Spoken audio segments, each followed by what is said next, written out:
you're not going to, okay. He has no video. Okay, so that's Oh, what the we'll video. That's fine. You can pass us the last question. We'll work it out. Oh, yeah, I opened it up. Okay, thank you. Brian, if you'll walk us through the code of conduct. Sure, That'd be great. Is that Michelle? Michelle's gonna join us shortly, so we'll have to be getting on. We're close to 4 o'clock, so.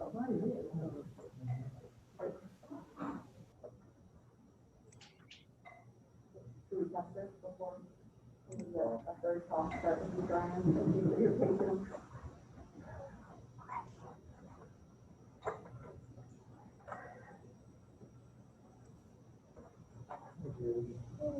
Michelle, will you just talk to see if we can hear you?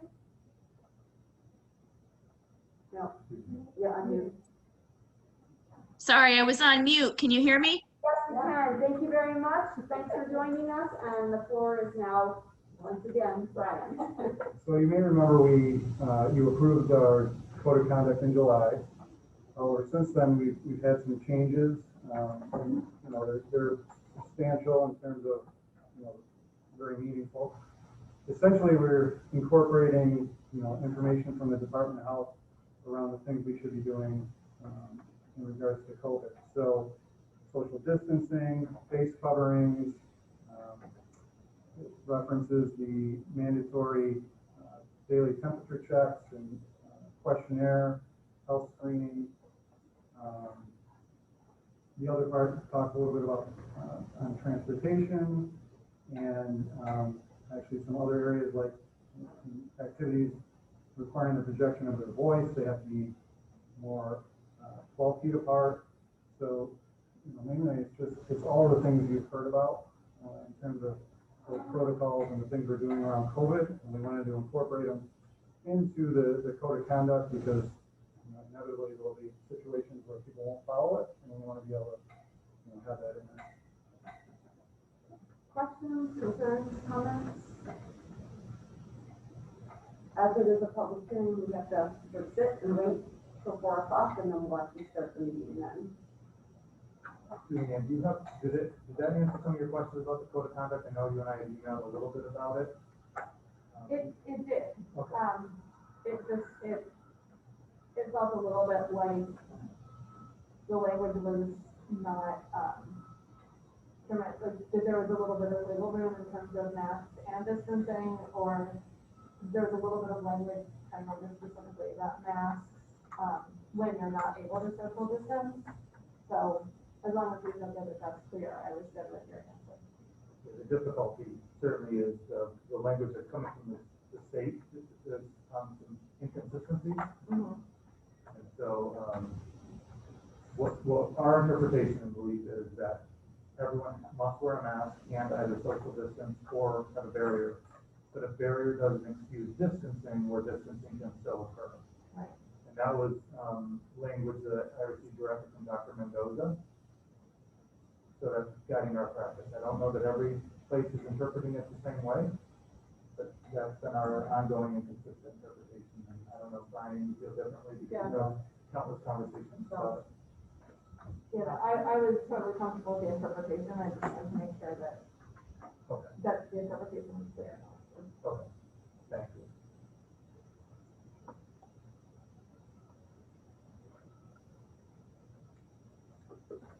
Thanks, Brian. Sure.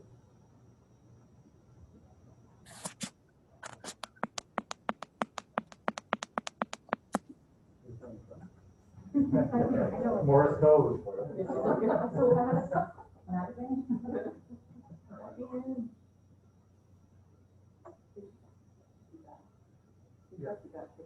Yep, there she is.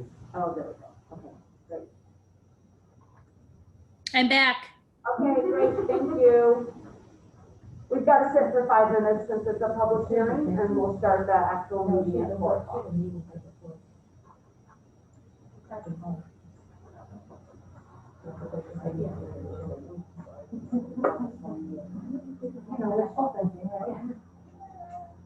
Yeah.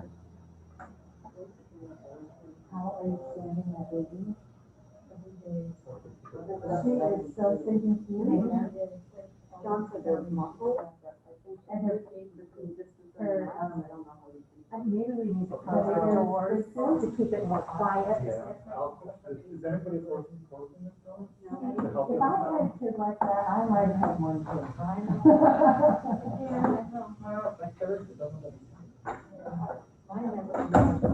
No.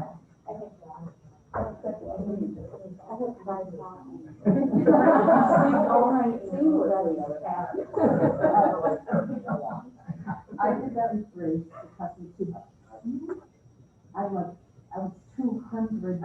John, Michelle, is that less muffled and anybody else, Vern, Marissa, do we sound less muffled to you now that you close the doors?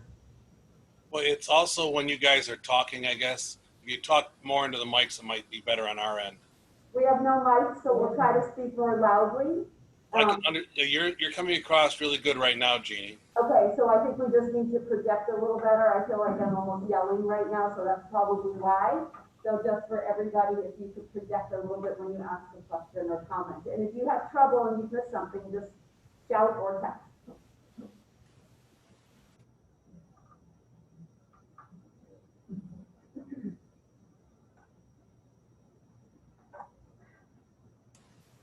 Vern, was that your blankie? Are you all comfortable now? Oh, this is right. Oh, wow. I would keep that on my lap. I don't think you can see your mask in there, maybe that's it. I think it doesn't work, you like it doesn't work like Canada. No, football. New York football. Correct. Oh, okay. Vernon, the Yankees, and John, the Mets fan. So Got I think that's where the other fellow. Didn't we interview him at Santa today? We did, he used the Mexico, so it is one of Oh. Of course, we picked up on that. Yeah. I just been hurt a lot.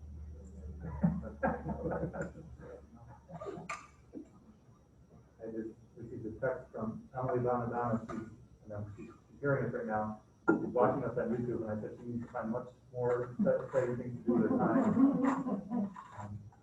Well, welcome, Emily.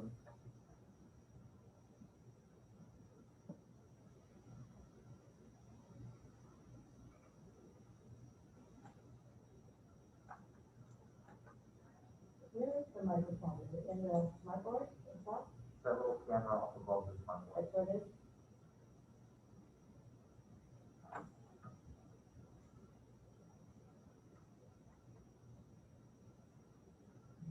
We felt here, because you sing it to the back of the room.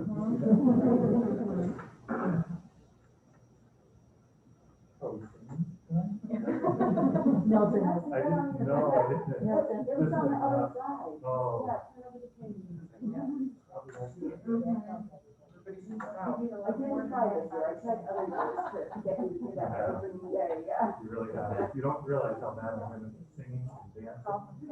No. I had to sing over Zoom on Friday night, it was awesome.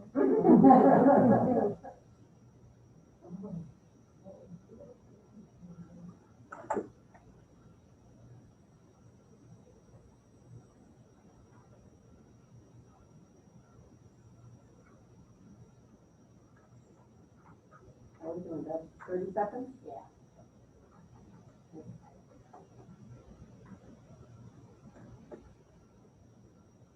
Julianne, I have to get back to what we used to do, which is have young children come in and lead us on the flag. Way cuter. Someday. Okay. I'll meeting to order and ask everyone to stand for the pledge, please. I pledge allegiance to the flag of the United States of America, and to the republic for which it stands, one nation, under God, indivisible, with liberty and justice for all. Thank you, everybody, for joining us here in the room and for joining us out there, wherever you may be. We're delighted to have you with us. We hope that your day is going well. We will get right into our agenda. I don't have anything, so Jamie, I'll turn it over to you, please. All right, thanks. Welcome, everybody. It's nice seeing people back, even though it's a little bit different format. It's nice to see a lot of people again. I just wanted to give you a couple updates, and I have Marissa here with us. You see that she's zooming in to share some information as well. But I want to talk about kind of our reopening efforts that we've put in so far. It is been, as you might guess, a large task. and we've worked countless hours trying to prepare for reopening. Just most recently, you've noticed that we've actually moved our October and March conference days to the beginning of the school year to afford more time to prepare so that when students do step foot on campus, we're ready for them. And we have all of our kind of processes in place and we're on the same page. And so we appreciate the community's understanding and support. You know, we've had a lot of positive support for that movement, even though I know it did create a bit of a burden on families. But we do appreciate that. Scheduling has been monumental, to say the least. As a former principal, I know the other former principals here will concur, it's usually a multiple month effort to schedule students for a building. And really what we asked was scheduling to be redone in a very different manner in 2 weeks, which is nearly impossible. I know the stress of those teams, and when I say those teams, I mean the building administrators, the counselors, the support staff, the clerical staff, those folks who really work hard to make it happen every single summer. We gave them almost the impossible, and at times I know it felt like it was impossible, that they weren't going to be able to meet the deadline. But I think they did, because the deadline is tomorrow, and they're ready to put those schedules out to families and let them know who their teachers are, what those schedules look like. And so I'd be remiss if I didn't give a major kudos and acknowledgement for the folks that made that happen. That was not easy, and I know it weighed heavily on all of them. We're focused significantly on our health and safety measures. What are we doing to make sure that staff, students, and the community is safe throughout our reopening? Later in the board meeting, you'll hear Dr. Jen Schneider talk a bit about our weekly COVID-19 reopening, that kind of committee that looks at the health and safety. And I've also invited Vern Henning, he's joining us virtually to share from his perspective some of the items that are happening district-wide, to maybe answer some of your questions you might have, because I know you're hearing from community members, various questions. And the hard part is, we communicate a lot of these things during the various forums and written communication, but admittedly, it's overwhelming. It's an overwhelming amount of information for people to have. And even though sometimes it's committed to my memory and I believe I know what we're doing, sometimes I have to stop and think, or even go back and look it up, because it is just so much we're operating within on a daily basis. And so hopefully that'll be a time where you can ask some questions and we can provide clarity around health and safety. But I do worry about the toll that this work is taking on our team. And when I say our team, it's really everybody. It's our administrators, it's our staff, it's our students, our community. And it's something we need to continue to pay close attention to. How can we support them mentally, emotionally, physically, because it's physically draining as well. The long days that everybody's going under. I would also just, before I turn it over to Marissa to talk about her part, when I think about this school year coming up and what the theme is, for me, it's really around the notion of we only have one chance at 2020, 2021. And so we know this is going to be difficult. We know this is going to be different. But what we also need to know is that it still can be great. And to approach it with that mindset, that it's really the only chance our students will have at 4th grade or at 5th grade or at whatever grade they're in. And so it's on us to make it as great as we possibly can, regardless of circumstance. And so that's kind of the theme I'm trying to operate under this year. And I hope our staff and our community and everybody can follow that theme as well. And I'll talk more about that on opening day. The reason I asked Marissa to join us tonight is to give you kind of a glimpse of what scheduling has been like for our administrators. And specifically, I know as board members, you've all perhaps heard from different community members that, for example, I'm going virtual, but I wasn't able to get all of the classes I had hoped to be able to take. And I know Marissa and her team have worked tirelessly, trying to accommodate everything, but acknowledging that it's probably impossible to accommodate every single thing. And I shared that in multiple forums that we hope, but we're not sure we'll be able to accommodate everything. So I'd like Marissa to just have an opportunity to talk to you about, what were some of the creative solutions they found, what were some of the things, the hurdles they couldn't overcome, and then if you have any questions because of the questions you've received from the community, Maybe you can ask it a per eye, and we might be able to add clarity around that. So without further ado, Marissa, just turn it over to you. Welcome. Officially, this might be one of your first board meetings where you actually have a role, right, as the academy principal. So welcome, and the floor is yours. Can everybody hear me okay? Thank you. Okay, great.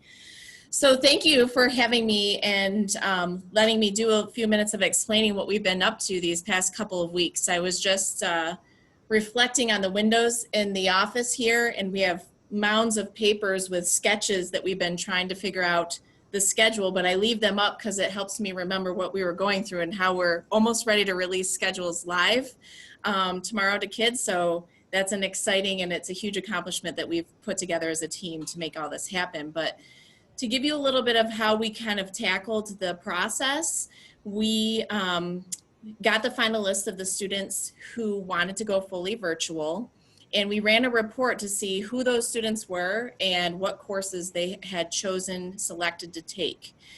And once we took all those courses, we started jotting down, okay, we have 25 students that want to take English 10. We have 4 students who are in Essentials 10 English that want to go virtual.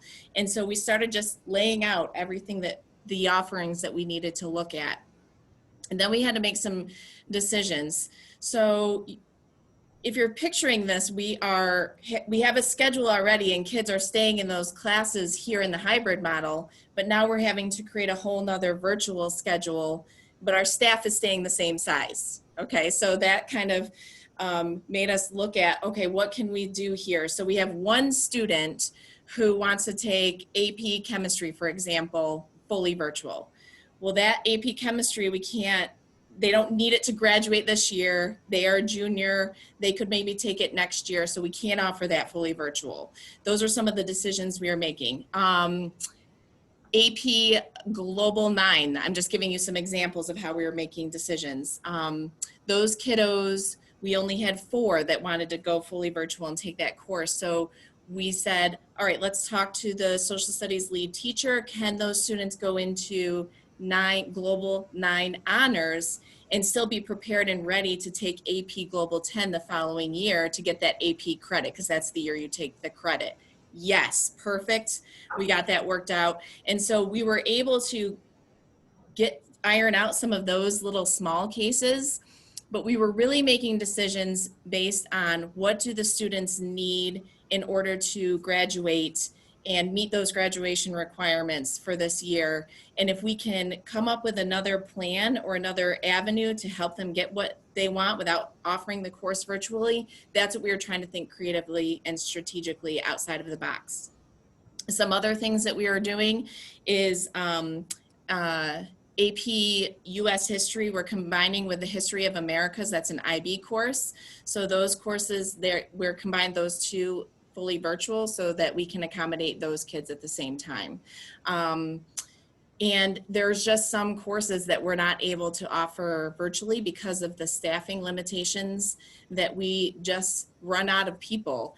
And I'm going to use a special ed example just to kind of illustrate that better. Let's say English 10, for example, we have regular English 10 that kids want to take fully virtual, ICT English 10, some essential English 10 kiddos that are coming in that want to do fully virtual. But those courses still exist in our hybrid model. So we still have to staff that essential English 10 with an English teacher and a special ed teacher. But now there's a few that have moved over to the virtual that we now have to staff an English teacher and a special ed teacher. So those are some of the decisions that we were making as we were going through the process. And I think we have a good schedule. Here's the other piece we were trying to do. When we were scheduling the virtual sections, we wanted to fit nicely into the hybrid schedule so that if on January, December, whichever, we can come back fully, it should just mirror and we won't have to do a lot of changes, that those kids could just stay in that same class but then come back in person. That was kind of one of our goals, to make that happen so that we weren't having to redo this again in the end of January. So that was playing a role in the background too. So we've worked hard.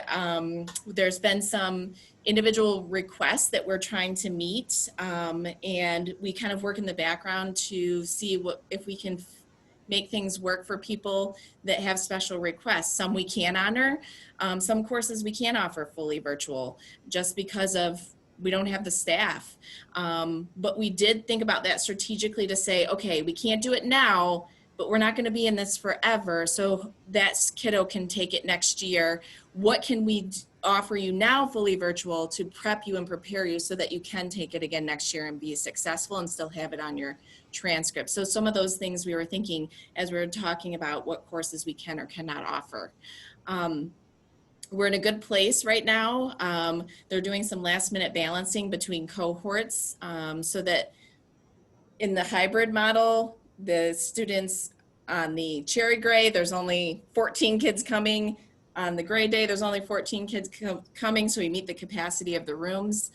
And the fully virtual kids, we've given them a schedule too. And I'm proud of the work that we've done. The team has collaborated, and I feel good about what we've put together. I know that we aren't offering everything that we want to, and trust me, we want to offer everything because, again, that's a great thing about Canandaigua, being able, all the things that we have to offer, but being such a unique year, we just can't offer everything in every avenue. But we're trying to do our best to, if we can't offer it, think of other ways that we can give them a different experience that's similar or set them up to take it again in the future. That was a lot, I know, but I like to talk. But I'm happy to answer any questions too. Thank you, Marissa. I'm going to call on Beth. Hi, Marissa. So I have a son that's in college. Many of the people I know have a kid at the high school and a kid at college. Many of the college kids are taking a class online, but the teacher is actually teaching some of the kids in person. Talk to me about our ability or inability to like co-seat those classes, to have a teacher in the classroom and just have a kid at home that's sitting in and watching the classroom, or being part of the gray days on the red days, or, you know, those issues. Yeah, so when we designed the schedule, we wanted to create an experience so that the virtual kids could be in a virtual section on their own, which that allows the teacher of that virtual section to be unique in the experience that they're giving those virtual kids, and create something that is special to them in that section. To me, when they're co-seated and they're just streaming in, it's not the same experience. Now, I do have a caveat. We do have a couple of situations where that is happening. And I can tell you, French, for example, we have, and I'll tell you the scenarios that we have. So we have one French teacher. And so the French teacher can't teach the hybrid and the virtuals. He just can't. So we were thinking of various things. One idea was to take the kiddos that want to do fully virtual and let them take it online, like the summer school kids that took classes online. But the French teacher was like, no, I don't want to do that. I want the kids in my class. I want them to be co-seated. But that to him doesn't look like live streaming. What he's going to do is kind of work with each class individually and see what he can do to meet the needs of the virtual kids. But when we set up our schedule, our goal was to create virtual sections where the kids were all virtual together so that this teacher could create experiences for those kids that are unique for that situation. That makes a lot of sense. Thank you so much. You're welcome. Other questions? Yeah. So this might be for Marissa, this might be for Jamie. The question is, how did we stack the virtual classes? How did we decide what faculty were doing that? How many virtual classes the faculty might have? That sort of thing. It's fine, you take that, I don't, because this one we have to be careful with answering. Okay. Yeah, it's a mix of people, but, you know, initially what we did is we tried to identify anyone who is going to be coming to us with any kind of medical accommodation requests. And for folks where we had a position available, we allowed them to be fully virtual. After that, the principals put out to their staff who would like to teach virtually. And then after that, if we didn't have enough, it would then go to the least senior person that taught that. So we're talking high school now, but it's a little bit easier to understand. Let's say third grade, and we didn't have any third grade teachers come forward that they wanted to be virtual. So the two least senior third grade teachers became the virtual teachers for that. Those virtual teachers could be teaching either from their home or from school or both. Even. So just because they're virtual doesn't mean they're not in school. In fact, at the secondary level, I would say, Marissa, would you agree most of the virtual teachers are there at school? Yes. So yes, at the secondary level, most are here because they have a section or two within their whole teaching schedule that's virtual. So it's different from the lower grades because the lower grades, the teacher is teaching a whole class all day long. But with the secondary, we were able to say, okay, one of your 5 teaching sections will be a fully virtual section. So they'll be here and they're just going to teach that from their classroom. Yeah. Just a small comment as someone who's living this at another level, it is really interesting to try to live stream teach people in a class and people virtually. The pacing is different, trying to collate questions. It's been like living in the middle of a hurricane, right? So bless anyone that's trying to do that. We're all gonna need a little wine when it's done. Julianne? I'm wondering, for the virtual students who maybe wanted to take an AP class this year that aren't able to because of staffing, which makes complete sense, will there be a way when they get to the point of applying for colleges to have some kind of information that goes out with their transcripts that maybe explains why in a particular year, which I would imagine colleges would understand because it's this year, why maybe their schedule looks really different than it did, or somewhat different than it did the other years, why they didn't take AP Global in 9, but they took it in 10, or things like that, so that we can explain maybe some of the situations that they were facing.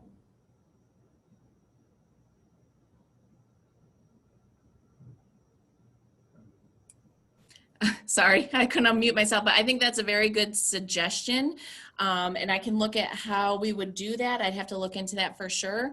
Another thought would be too, when the kiddo does write like a college essay, sometimes they can speak to that in their own application piece, but I think that's a good idea to see if we can note that on the transcript too. I'll look into that and see what that would look like. The Common App is actually asking guidance counselors to provide a statement about how teaching has changed. So there's, in addition to the regular school report that goes out, guidance officers are being asked to provide colleges with some more global statement about the COVID-19 impact. The Common App this year added an optional question called the COVID-19 impact essay. Our expectation is that they will continue that for next year. And then there's also an additional part of most applications that allows a student to comment on any extenuating circumstances. That part's really hard because that puts the onus on a student who may or may not have the sophistication and the awareness to know how to do it or even if they should do it. So that's why the school is asked to provide that sort of higher level, this is how we manage things kind of statement. Cheryl? I'm just wondering, have we, and I don't know how it would work, but have we been able to somehow look at partnering with other schools that maybe somebody can offer an AP because they have 5 and we have 2? And I know it's hard to work with different districts, but is there a way that we could, if it's virtual, possibly join in? Is there like a listserv or things that people are offering virtual that people could join in together? Or is it something superintendents have looked at, or assistant superintendents or something? We have looked at, and this is one of the the difficulties in our region. So we have looked at doing that, and it would go through our BOE, Wayne Finger Lakes, through a closed serve. Most of what they need are the essentials. So because many of our schools are smaller in our area, what they're looking for is partnerships around the essentials, not necessarily a partnership around an English 12 elective that has kind of a, you know, very specialty oriented. I actually did have a conversation with Dr. Nye and some of the folks at FLCC around some of those concepts, but nothing has been formalized at this point. But it is something we've looked into. Unfortunately, it didn't appear as though, I mean, there was a regional need for AP physics, for example. You know, that was more of a unique need for just us. Megan? I'm thinking of like the hybrid students and then the virtual students. So let's just a little louder. I don't think let's say you have like third graders. How do you, let's say you have like, how are you going to reincorporate those third graders back into school? Should they want to go hybrid, or should school go back in session? If you have like a third grade teacher that's going to do the virtual, how do you incorporate them then into like whatever classroom they can be in? So I'll answer that because it's third grade, if you don't mind, Marissa. Yeah, or whatever is my thinking. So for example, and I think it was kind of to Marissa's point, is they try to build a schedule that if everybody comes back after the new semester, the schedule will fall right into place. It's similar at the primary elementary in that you will have a third grade teacher, for example, with a classroom with 20 students. And so if they, in the second semester, they come back, they would have that classroom of 20 students in an ideal world. Now, remember, we tell people they have a choice by semester. And so if second semester comes along and we're not in a situation where everybody now just comes back virtual and in person, we all come back. That would be ideal because those virtual teachers have been set up with their classes they would just take on. If we extend that choice option, we may have some that were picking virtual that says, you know what, I think I want to switch to in person. And some that says, no, it's working, I'm going to stay virtual, or some may say, I was in person, I want to go to virtual. And so really what we'll be forced to do is to reschedule again. And so in the forums and in some of the FAQ documents that we put out there, we've indicated that there is a chance that mid-year your teacher could change. We want to mitigate that and minimize that. Certainly we wouldn't want that to be a common practice, but that potential does exist, just to be aware of. Matt, do you want to add anything to that, Shadi? No, I think that, everything that everyone's talked about has been with that in mind, to try to mitigate the impact on families. And so, when we really won't know until we reach that semester point, and again, as Jamie outlined, the commitment to, if you're committed to it for a semester, for the semester, because we can't afford to do the back and forth. But it's going to cause not just rescheduling, but balancing, like all those different things that are part of the scheduling process. And we're going to have to time that pretty well, considering we're not going to have this in-between period where we have a couple of weeks over a summer.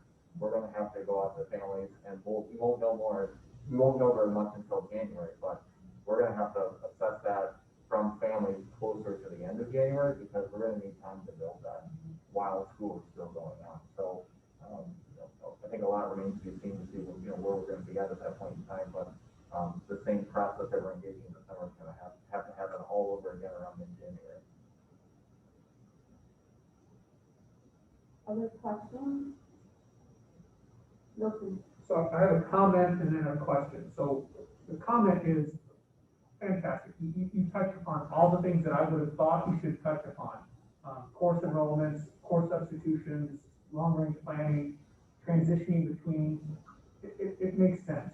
So I guess the question I have is, are there any processes or policies that we should examine as board members to maybe make that transition a little easier if it needs to occur again at the end of the first spring semester or fall semester?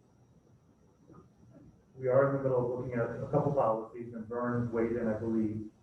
And I don't know that we have a policy committee meeting set, but we'll need to do that for just that reason. There are a couple policies that we need to take a look at because of the situation we're in. I think we'll just volunteer to be on the policy committee. I'm smiling. Any other comments or questions? I just have a comment. I work with high school students from all over the country, and I don't hear this kind of responsiveness from a lot of students. So, and I mean it on two levels. One is that, first of all, people just don't respond to their emails in other places. And so I commend everybody for the constant stream of responses, in particular in the forums, where you answer hundreds and hundreds of questions over hours and hours of time. And then the other level of responsiveness, I'm so sorry, this is kind of taking down. The other level of responsiveness is what feels to me like the genuine, constant attempt to accommodate. And I so appreciate that. It doesn't always work out. So the work is never done, but the effort to do the work well is always there. So I think on behalf of all of us, thank all of you for that level of work. Thank you. Just have a couple of quick things. Yeah. So speaking of forums, this week, building levels are doing their own forums. Primary and elementary, excuse me, is tomorrow, Tuesday. The secondary levels will be on Thursday, right, Martha? Thursday? And so they'll be led by their leadership teams, and parents can watch if their children are in those buildings or if they just are curious they can watch. So be aware of that. Also, as part of the agenda, we do have a supplemental B now, so everybody should have that. And on May 11th, just to note it, we did approve 40 observation hours of a student from Hobart and William Smith with one of our teachers who has moved grade levels, and therefore this individual has defined those hours, those observation hours. I don't know if it's a result of that grade level change. I assume so, because they're going from the UBK. And so this individual may not be getting a UBK certification, which is a unique certification. So just wanted to note that was on May 11th. Colleen McKeldra was to be observing Catherine Mills. That's it. Great, thank you. We have minutes for approval. Thank you, Julianne, for checking that you were actually present, not present. So with that change, I'll ask for motions, please. Milton and Cheryl, questions or comments? All in favor? I can't see John. There's a thumbs up. Thank you. Opposed? That carries unanimously. Deb, thank you. And warrants, Milton and or Megan. Motions, please. First by Milton, second by Megan. Questions or comments? All in favor? Opposed? That carries unanimously. Deb, thank you. And we have a tax roll resolution. Now, whenever you're ready, Deb. Yeah, please. Yep. So I'll ask for motions before we do the roll call, please. Jen, Cheryl. Okay, whenever you're ready. Any questions or comments? I'm sorry. And whenever you're ready, Deb. Mrs. Burks? Yes. Mr. Johnson? Yes. Mrs. Miller? Yes. Mrs. Pedsick? Yes. Mrs. Personali? Yes. Mr. Palomini? Yes. Dr. Schneider? Yes. Mrs. Thomas? Yes. And Mrs. Grimm? Yes. Thank you. Thank you, Deb. Let's see, the professional development update, please. Thank you, Dan. Are we gonna project anything in between for folks to see? Nope, you can take your presentation. Just put out the. Yeah. And Clarissa, we appreciate you being here with us. You are welcome to stay, but also welcome to leave as you see fit. I still want to do these lines. But thank you very much for that informative presentation. We really greatly appreciate the time you spent with us today and all of your efforts. So thank you. Thank you, Marissa. Thank you. Thanks for having me. And I can. Yep. Let's go ahead and take over with that. Thank you. So should I share the screen on that or not do that? How will John and Michelle see it if it's not shared? Yeah, you have to share.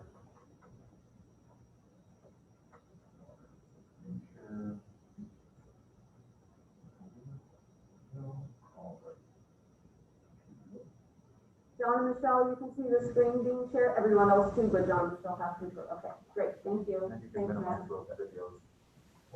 You can minimize the video if you want to. I will. Good afternoon, it's almost early evening, everybody. Thank you for the opportunity to talk about some of the work our administrative team engaged in over the summer. There's quite a bit that we tried to get accomplished, and it really kind of encapsulates three different things. We spent some time revisiting our district goals and focus areas. We talked about our own individual goals and professional learning goals as individual administrators, which is something that we focused on the last couple of years and spent some time generating those. And then obviously the third piece we focused on was spending a significant amount of our free administrative advanced days focused on reopening plans. So those are really the key facets of what we participated in. Today I'm going to share with you some of the activities we engaged in over the course of a few days just by going through the agenda itself. And it's pretty self-explanatory. We typically like to do a little bit of team building and trying to focus ourselves on our why, for lack of a better term. Jamie kind of led us through more of a specific piece about how do we transition to coming back kind of post-pandemic? How do we kind of get recentered, refocused, and what are our priorities? And that really set the tone for our planning over the course of the 3 days that we spent together, 2 in July and then 1 in August. From there, we spent that time going back to our strategic plan. And as you know, well, we have 4 goals across the board in our district strategic plan. We aren't deviating from those goals. There's a lot of work that still needs to continue with each one of those goals. Some things we felt very positive about in relationship to how much we got accomplished last year, but we know that there were some pieces and action steps and metrics that we wanted to spend some more time on. Again, the pandemic tended to interrupt some of our progress on some of those things, so we didn't want to lose sight a lot of the work we had started, but some of that work kind of felt incomplete. But our 4 goals around an equitable, inclusive school environment, thinking about our resources across the district and how we are thinking about instruction and how we are thinking about trying to ensure that we stay grounded in those 4 goal areas. Those are some of the big overarching pieces attached to each one of those. So a lot of stuff did get accomplished last year, but there's more that we're going to continue to use this year. So those 4 district goal areas will also help reframe our SIP plans. So buildings, despite the fact they had SIP plans and SIP goals last year, again, they're in a similar scenario where some of the work that they were working on in their building is unfinished. But again, it gave us a chance to sort of get refocused and recalibrated to how are we going to continue the work that we started last year and set some new goals for this upcoming school year. So the strategic plan itself, again, was a big focus of day 1, but then we tried to then bridge the gap between, okay, we're recentered, we're refocused, let's revisit our district goals. How does that reframe and reshape our reopening plan? And so from there, the team spent a significant amount of time really diving deeply into what those reopening plans would look like. As Jamie's mentioned, however, we spent 2 full days of planning in July, and as the guidance continued to come out, we had to really adjust those plans. And so we spent some more time in between our 2 July days and our August days, changing those plans to the point of trying to make sure we were shifting. Well, we had hoped to get as many students back in our buildings as possible, but that change in guidance caused us to rethink those plans, and that's why we are where we are today in relationship to the hybrid model and how we're using the virtual approach as well. So again, a lot happened in between the July and the August days, but again, we're in a much better place now in relation to the reopening pieces. The other component from our 2nd July day, which was really helpful, was spending a little bit of time getting our administrative team calibrated to Schoology and its use. It was important that our administrative team spent some time focused on Schoology because the professional learning that our administrators engage in is the same professional learning we now have asked all of our teachers to engage in prior to the reopening. One of the big pieces of feedback we've heard about Schoology and its use is that, very much in an emergency situation when the initial closure period happened in March, there was a varied experience for students dependent upon from teacher to teacher even. So we spent a lot of time trying to ensure consistency with the setup of Schoology for ease of students and our families. So we already engaged our staff and are still engaging our staff in that professional learning. More learning along those lines is going to happen during the first week of reopening during the conference phase that Jamie mentioned earlier. So that goal of trying to make sure we're all calibrated and the student experience is pretty consistent is a significant and major goal. And we're feeling very positive about trying to make sure that our teachers are all on the same page so that what a student experiences from one class to the next is very similar in terms of setup. So it's predictable and not as confusing as it was before. Things down to like folder organization, naming conventions, how to list assignments, that type of stuff. trying to keep that consistent and predictable, I think is gonna, make it seem like a different and better, calibrated experience for students and families. And then again, we spent more time on that second day, still focused on the reopening plans. A big key piece, and I won't pull this up, is we tried to coordinate that time so that directors and principals were interacting with one another. And that was really purposeful because we wanted to make sure that as we all have so many questions about reopening, that we had some very targeted time to ensure that, you know, like the Tracy Lindsay's or the Dean McKenzie's or the Stephanie Knapp's of the world all had a chance to connect with each one of the buildings so that questions underneath their specific domains, they had a chance not only to talk to each other to generate a plan, but that they also had a chance to get some of those unanswered questions answered perhaps. And if they didn't know the answer, that was a good checkpoint for all of us to come back together and see if we can supply an answer. And if we didn't quite have it, you know, we knew it was something that we then had to work for. So as I mentioned, so those were our first 2 days in July. For August, we then moved into starting and kind of re-anchoring ourselves in our own professional learning goals. So last year, we took underneath our district 4 goal areas and asked each one of our administrative team members to set a specific professional learning goal. Again, like a lot of things, we did a really nice job of setting goals, but again, we didn't have like the same type of a school year to be able to engage in those goals fully.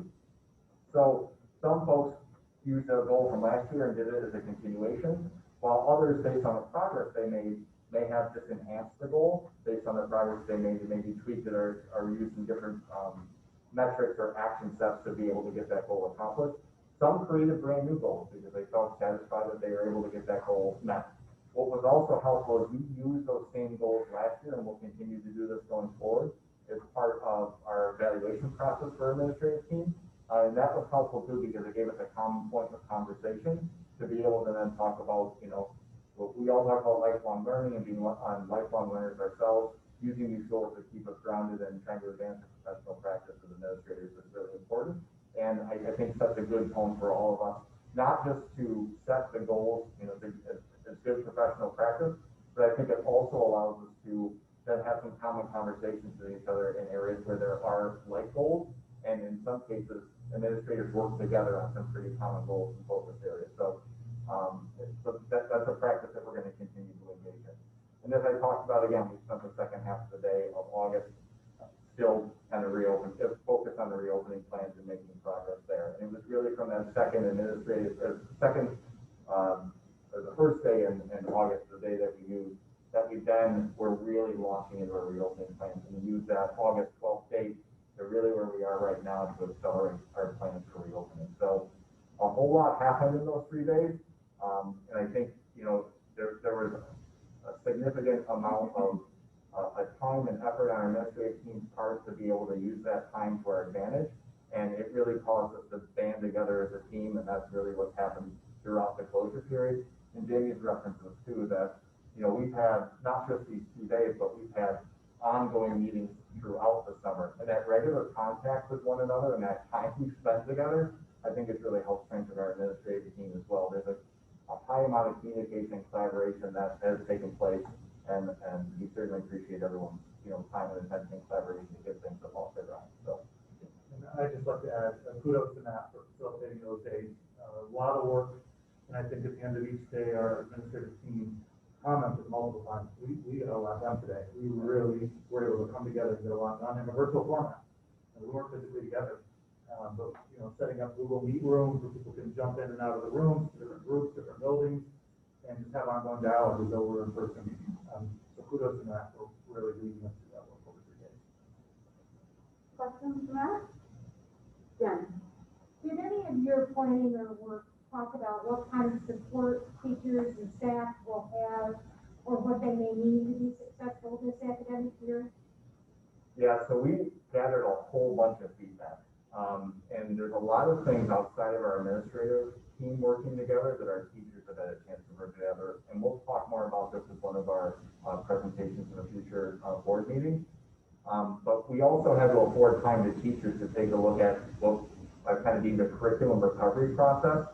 So at the end of the closure period, we had all teachers fill out a reflection form so that they could talk about what worked, what didn't, where are some potential gap areas. We use that reflection as a springboard by giving teams and teachers time to then look at their curriculum and make adjustments in advance of the opening. And then with the change in days at the start of the school year, they're going to have even more time to continue that calibration so that they feel like they're on firm ground and consistent ground at the grade level or a content area with what curriculum adjustments need to be, which ones need to be made, and then in that way, it's still work that they can continue to use that Wednesday time throughout the school year coming up to still continue that planning. So we also got thought exchange. We had all of our community forums, staff forums even, lots of questions, comments, and feedback that we really paid attention to, and whether it's professional learning, a lot of that's going to be built into the first 4 days in advance of school, and then just time for teams to get stuff done because, they really do need it. Cheryl? So that got me to thinking, did you talk about how you might be able to fast track some things? For example, I know that they're all starting to work together even outside of school. I know that there are teachers that are buying complete sets of stylists for their classrooms because they want their kids to be ready on day one. They're willing to spend their own money, which is great, but not everyone is. So how are we going to make sure that all the students have the same equipment and materials? And what if they come up with something that they need that's in the way of curriculum and assessment and something of that nature? Because I know it's a process, and it's a long process, but in order to get things rolling, can we fast track things somehow? So there are 2 things that we've done. We just submitted our grant applications for this coming school year. Some of how we're allocating that funding is intended to help support some more urgent and immediate needs, whether it's tech-based or resource-based or curriculum-based.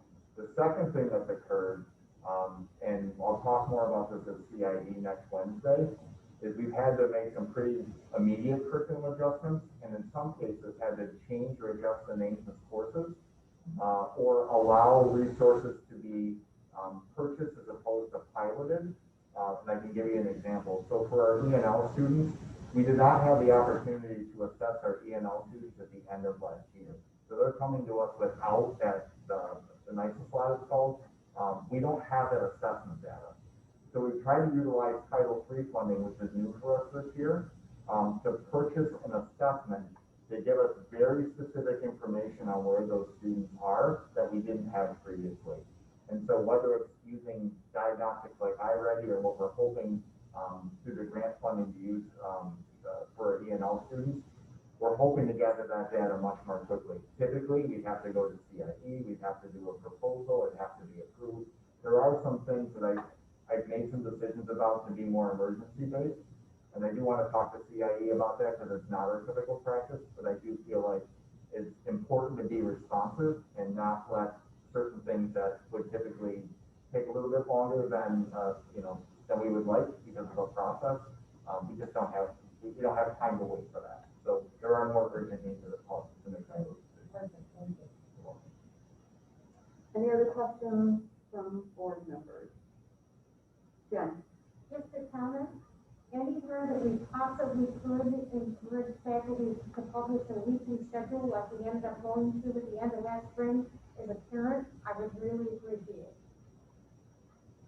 In advance. The Monday morning, we did, like, that's not right, Yeah, that made my mental health so much better. We will continue, and Caroline already has templates, whether it's for the students in the hybrid model, the virtual model. We will continue to ask for that week at a glance, just because we do have students that are either fully virtual or they're in and out. So it will be important so that families are aware, and we are going to continue that practice. Okay. Any other questions or comments? Thank you very much. Thank you. We have a consensus agenda, supplementals, and the change noted by Jeannie to the 5/11 minutes. I'll ask the motion, please. Jen and Megan, questions or comments? Jeannie, I only see one supplemental. Was there a second? Yeah. We don't have that up here. You have it on paper, but we can go out. Yeah. I didn't get it out. It was a walk-in because it was so late, but do we want to hold it up to the camera so the camera can see? I don't know if you I don't know if that would can be, see. It's, I can also read it. you can't see. Yeah. Okay, item 1 is under business, it's a donation. Mrs. Marissa Lowe, Academy Principal, is requesting approval to accept a donation of water bottles for each student in the class of 2024 from KB Graphics Inc., valued at $700. The next category is personnel. First is non-instructional personnel. Removals, Lisa Beckwith, teacher aide resignation effective 8/31/2020. Next category is instructional personnel, and these are appointments. And the appointment is James Brenchley, received his bachelor's degree in psychology from Lemoyne College. He earned his PhD in school psychology from the University of Mass Amherst. He's been working in the public school system for the past 6 years. Mr. Brenchley will be appointed to a 1.0 FTE 3-year probationary school psychologist with a tenure area of school psychologist. With a start date to be determined, this position is available as a result of a resignation, and he is appointed at a step 7 rate. That's the end of this one. Did that come through okay? That was great. Thank you. Okay, thank you. So I don't think I got motions yet. So again, consensus, supplementals, and the change being noted. So I'll ask for motions, please. Julianne, and a second. Jen, questions or comments? Okay, all in favor? Opposed? That carries unanimously. Thank you, everybody. Beth, I'll ask you and Megan, right, for an update on Fort Council. Okay, you want me to? You do it. Yeah. Honestly, so I got 2 big things. It was, as Fort County meetings fell fairly short. They tend to go not so short. The first one is, the idea that we all would like to be able to move around the dates, not have things always on a Tuesday night, not have things always on a Saturday, not have things always at the same time. Of course, it's not that easy because when Sue actually takes the schedule of all the 27 boards in our area and plunks in when they have their board meetings, there are a few months that there literally isn't an open night. We talked about it before, the idea of the problem is you can't split it equally. But the idea that we're gonna, we're big enough that we're gonna have to shift stuff around so that some people just can't go to everything, so that we can offer more things. I think people in the group, my impression was that people in the group really liked the remote thing. I have to say, as past president of Fort County, the technology piece was always a struggle. The board members in the area always wanted more technology than the staff could wrap their heads around. They have been forced to wrap their heads around it. And I think board members in general are, like, Zoom's the way to go. There's just absolutely no reason to do in-person stuff when it means an hour drive each way. And don't you think that was pretty? Yeah, my only thing is that people would freeze. Like, when we were on that. Oh, yeah. Like, Yeah. just be frozen, like. Yeah. There was a lot Well, of glitching, but yeah, how much travel you would have to do. And I'm sure the superintendents have had this conversation about the inequity of technology and the ability for people to get Wi-Fi across our area. It's literally a huge problem. And we saw it up close and personal with some of our Wi-Fi stuff. The only other thing, so there was a suggestion to create a financial group, a group of people that were interested in looking at the finances of Fort County, with the idea that during COVID, with the budget cuts that are happening, if we ever needed to do something as drastic as dissolving Fort County. I just wanted to put it out there from this group. I had a short conversation with Jamie. Our feeling from many of us, especially on the board, is that the dues for Fort County are always lost in the rounding, and that if dissolving it would save something in the district, that we would happily do that, but it won't. And as board members, it's really a pretty cheap way to get some continuing ed and connect with other people in our area. So I was pretty vocal about, we've got the money, we need to start, if we have problems, we need to spend some of our reserves and get us through. Hopefully these years won't last forever. Was there anything else that was a high point that you can think of? No, I think you covered it. Okay, great. That's Thank it, Beth. Yep. John, would you like to report out on site, please?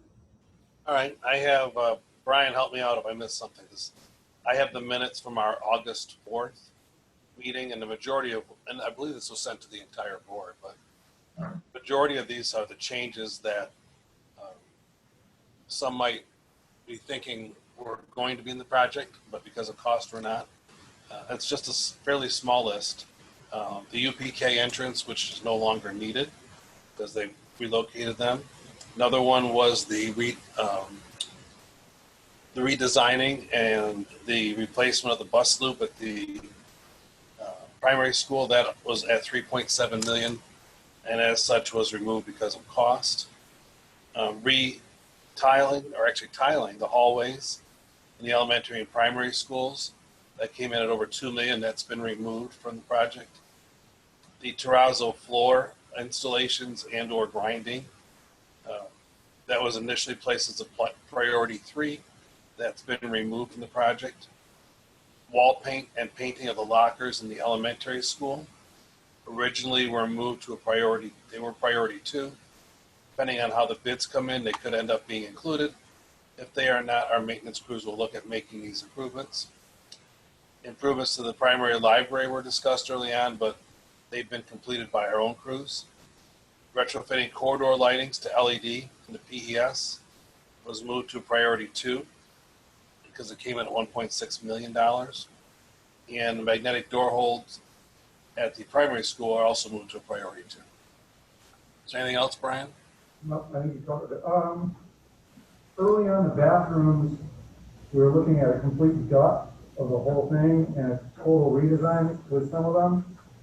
Instead, it's going to be all new finishes. You'll walk into them and think, wow, that's a brand new bathroom, just like you would have before, but it's not a complete gut. I'm just, I don't know who's monitoring the chat function, and I just noticed there's something there, so we need to kind of check and see if. Oh, okay, great. Thank you, Michelle. That was worth taking a moment of pause for. Brian and John, is that it, or do you have anything to add? Okay. Yeah, that was it. Great, thank you, John. And last, Jen, please, an update on the COVID-19 committee. I would love to do that, but I want to make sure that Brian or Vern also get it. Can either of you want to go first?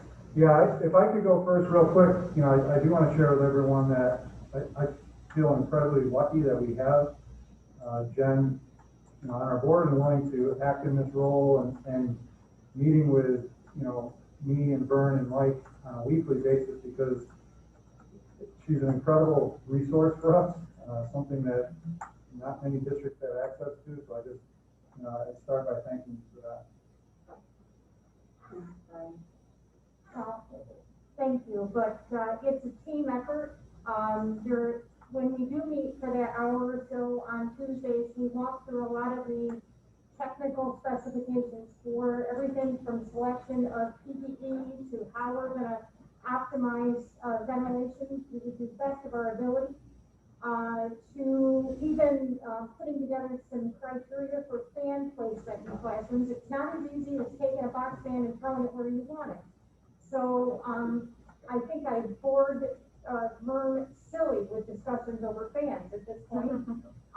But we're going to get there. Vern's going to become my new best friend on this stuff. I can feel it coming. So, it really has been actually very enlightening to work with the group. I spent part of a Friday with Mike walking buildings. We actually looked at ventilation systems, particularly in the nurse's office and for isolation units, so we could make some real decisions about what was happening to those. And we're still working on filtration options and possibly some other technology. We'll see where that goes. But I think Mike is also a closet engineer somewhere. I'm getting along with him really well too. So that probably ought to scare all of y'all.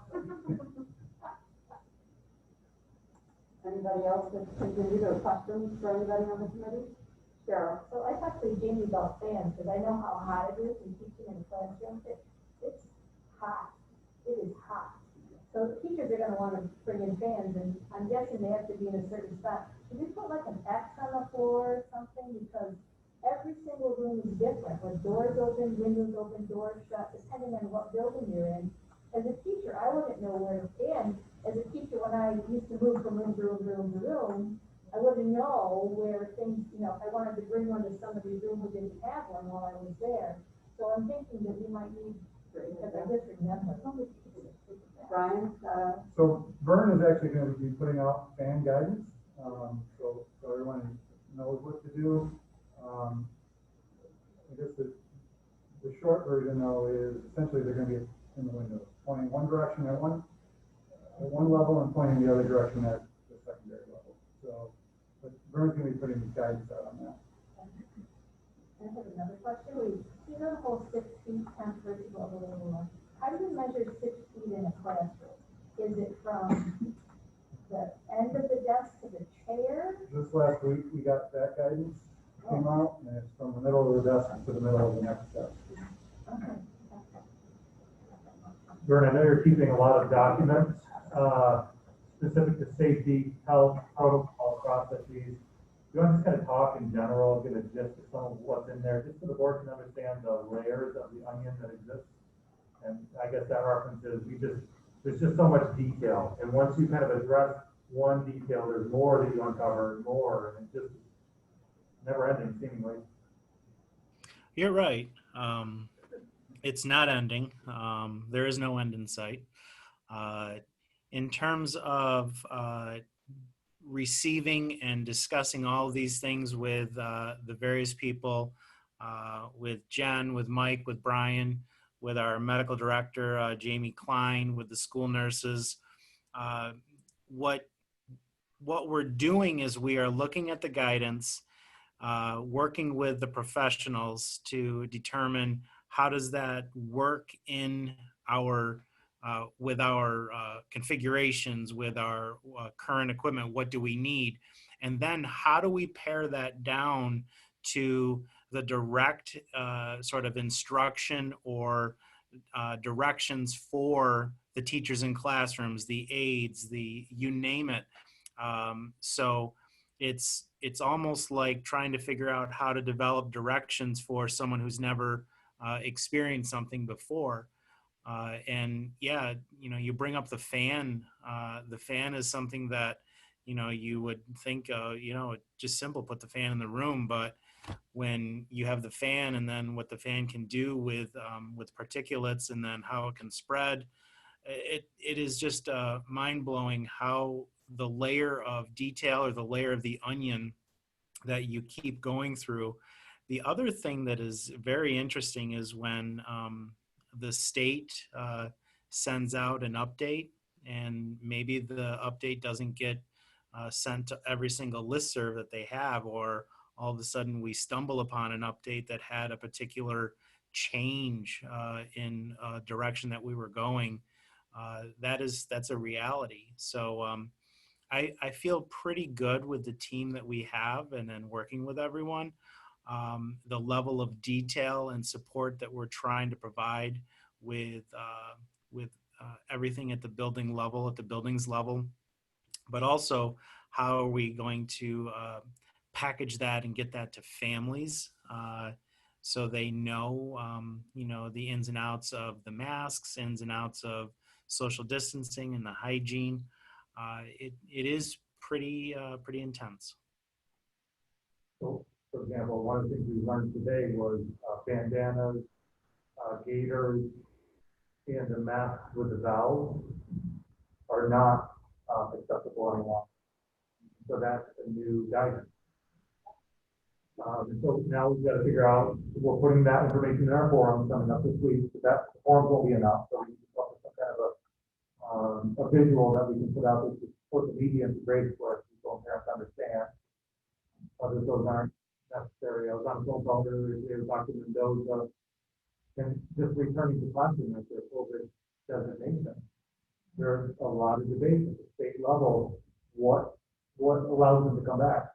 And so is it symptoms are resolved, a doctor's note, and a negative test. That's how it's currently written.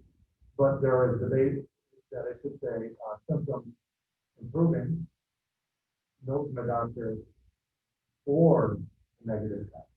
We may get guidance coming out that offers that, and from what I understand, that's what the medical field is promoting and encouraging.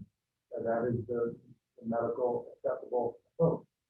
And so, this is the constant state of uncertainty or change or new information that we have to and we keep saying it, I'm tired of saying it, and I apologize, but we have to be nimble, we have to be flexible, ready to change based on new information that we learn. For example, if you want to say something. Just everything that you're saying, I think that the thing that really sticks with me is the constant reminder that everything we're doing is with an abundance of caution, and trying to make it so we are creating as safe as possible environment given the layers of the unknown.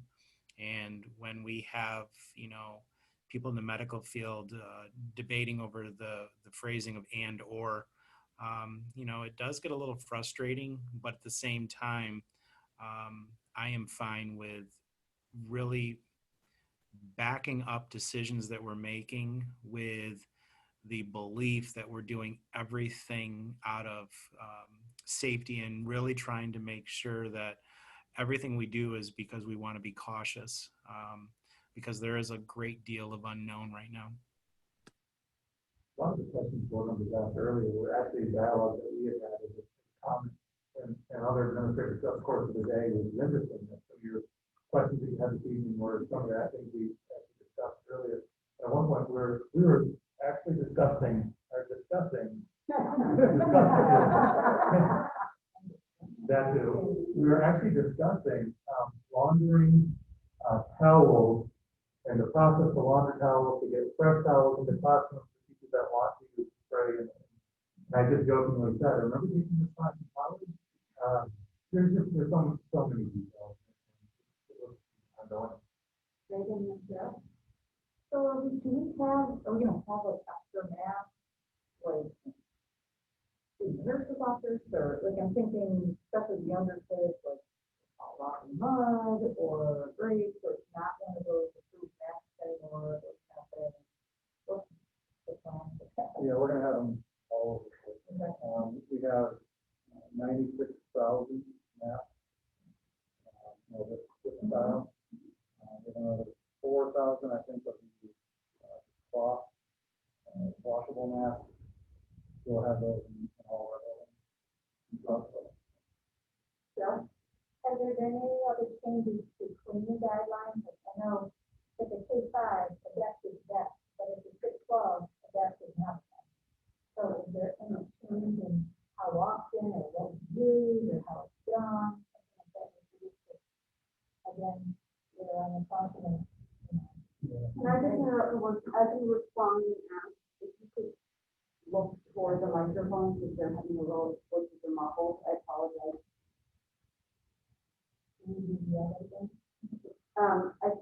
John, were you able to understand that question? About cleaning, no, so will you just say? Everything is coming across very muffled. Brian seems to be pretty good. I think it's camera, so if everybody could, as hard as we're trying to talk to each other and also the user, just face the camera a little bit. And I think that's what we need to do that. My question was about cleaning. Have we changed, have we heard any updates about how we need to clean around things? But what I said was the K-5 desk is a K-5 desk, you're there for all day, but when you're at 6-12, you move from period to period, so there are different kids with different desks every 40 minutes. Is there something that we need to do differently or something we need to be prepared for to make sure that we're as safe as can be? Yeah, so it's even more important at the secondary level, but every classroom is going to have its own bottle of cleaner, a spray bottle, and then you mentioned towels. So they'll be able to spray the desk quick, wipe it down, and throw it, and then dirty towels in. And so they'll have a supply of that all the time. So in between periods.